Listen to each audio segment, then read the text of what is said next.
This is the last in this series of municipal CAO education and training sessions.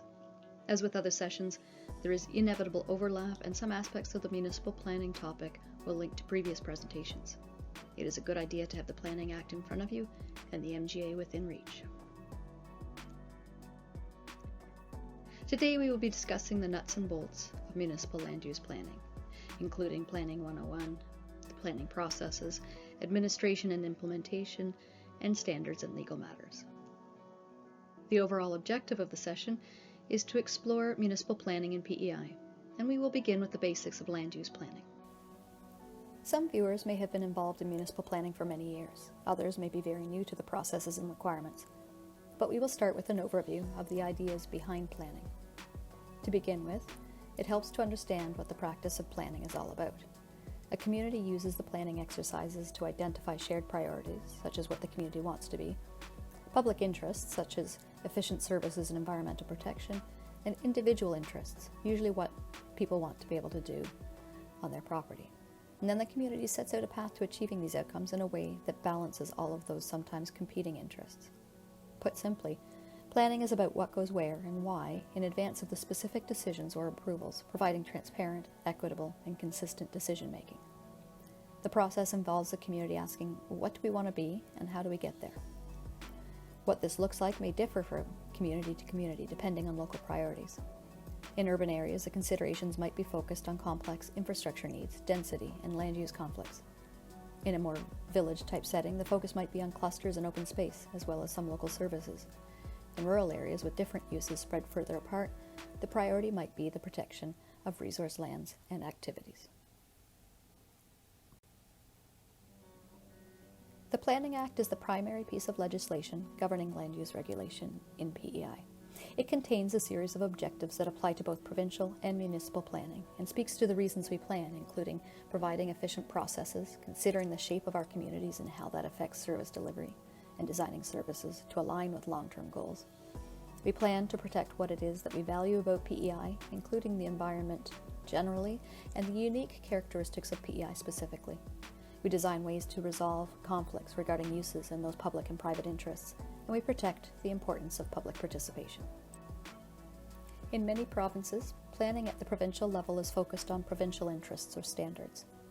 In PEI, local planning jurisdiction is instead split between the province and the municipalities, with the province responsible for about 90% of the landmass.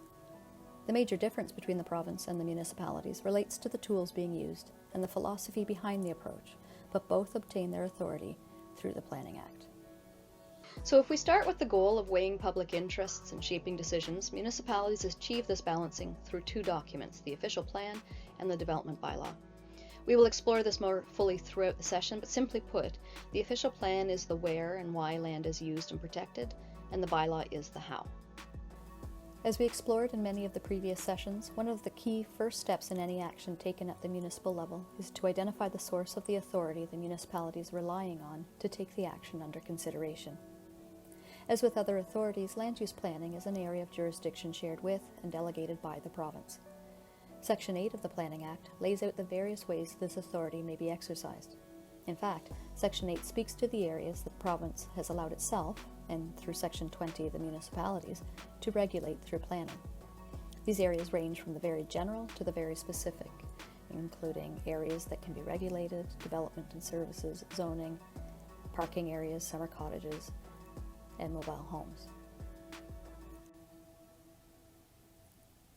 What this looks like in practice is that municipalities take all of those areas of authority and set out a whole range of policies and standards for land-related topics. Some of these considerations are more or less universal. Others are very location-dependent. Some of these areas link to other types of services, such as transportation and recreation.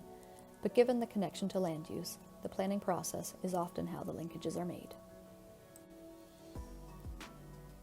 As noted previously, the Planning Act applies to both the province and municipalities, as do the province-wide minimum development standards regulations, while the subdivision and development regulations generally apply only to areas under provincial planning jurisdiction, with the exception of the special planning areas.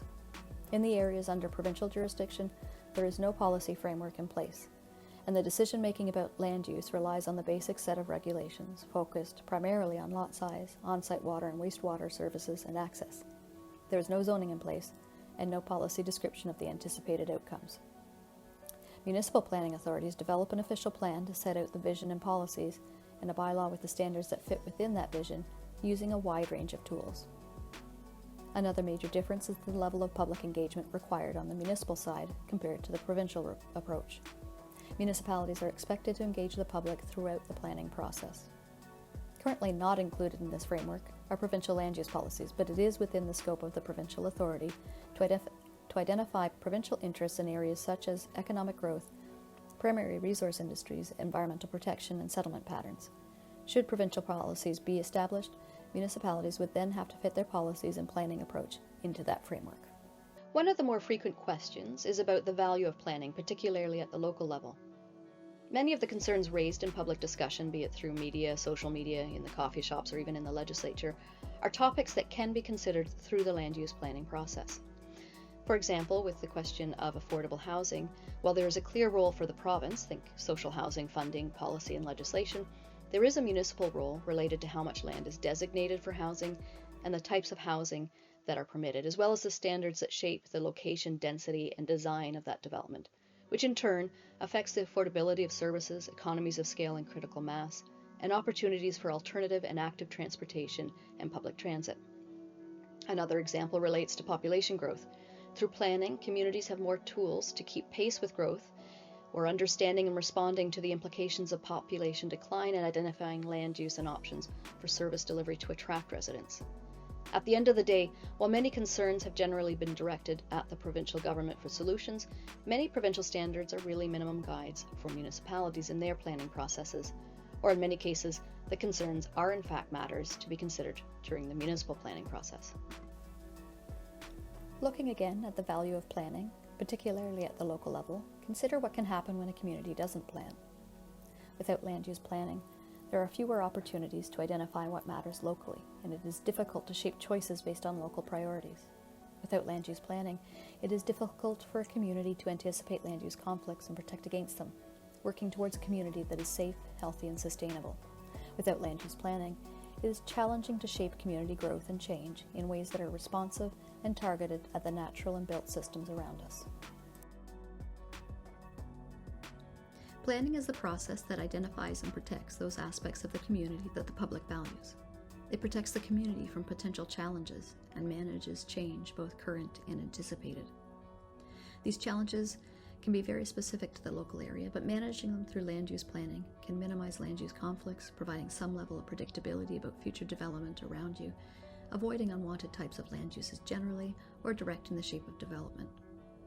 Planning can provide a context for the discussion on how to protect and preserve the best aspects of our countryside, including protecting rural character, preserving resource lands, and ensuring that development is appropriate to the local context in size and scale. Planning can help us to identify the natural areas and wildlife habitat that require protection, and it can help us protect ourselves from the impacts of a changing climate.